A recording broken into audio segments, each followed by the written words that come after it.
Begin with that breaking news update here out of the city of Enoch. The police department saying evidence suggests 42-year-old Michael Haight shot and killed his wife, his mother-in-law, and his 5 children before taking his own life. Matt Rascone is live at the scene with the latest on the investigation and the impact that it is having on this tight-knit community. Matt. Yeah, Sharon, Dan, that impact is just huge, as you can imagine. Such a difficult situation for friends, family, and neighbors here. We're in the neighborhood where this happened, outside the home. You can see behind me we have had a few people stop by today to drop off some flowers, a stuffed Minnie Mouse, and a small football, a tribute to this family and to the kids that we know lost their lives. You can see the area is still blocked off. Authorities, of course, continue their investigation. And here's what we know so far based on that press conference we had recently. Police say family and friends were concerned after they didn't hear from the Haight family yesterday. The mother, Tausha Haight, had missed an appointment. They reached out to Enoch police asking them to check on the family. Officers went into the home at around 4 p.m., found 3 adults, 5 children who had lost their lives, and they appeared to have be by gunshot wounds. Right now, police say the evidence points to 42-year-old Michael Haight. Police believe he killed his wife, Tausha, and their 5 children, a 17-year-old daughter, a 12-year-old daughter, twin 7-year-olds, and a 4-year-old son.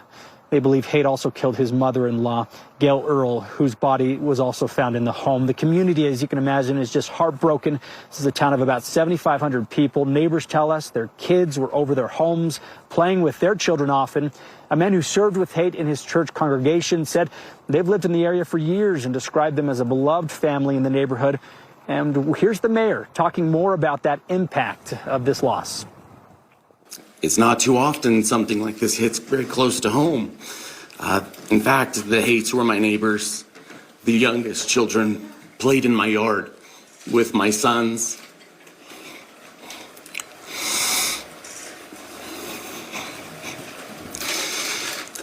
Enoch City is a very close community.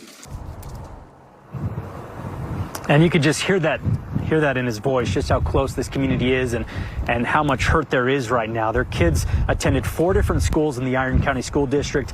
They called this a tragic loss that's hurting so many, and they say clinicians and others have jumped in to help to offer counseling services to fellow students and staff. The motive is still under investigation. We know that there was a divorce petition filed, but the city manager said they don't know why this happened, and they may never know what was going through his head. He said, but what we do know is that this family, they were our friends, they were our family members, they were our neighbors, and that they loved them. So they'll continue to investigate out here in Enoch. Sharon, Dan.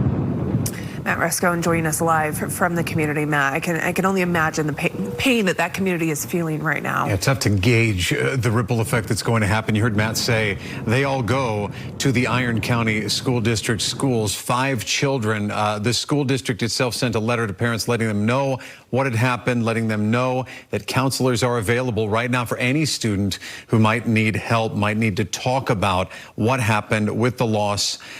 There's part of the statement from the district. Just stick with us right here on KSL as we continue to track the latest developments in this horrific story out of Enoch. We have multiple teams, obviously, there on the ground in Enoch, as well as here back in Salt Lake City, working on the details and kind of sorting this thing out. For this evening in the newscast, KSL Live at 5 will have even more. You can also keep up to date on KSLTV.com and on the app.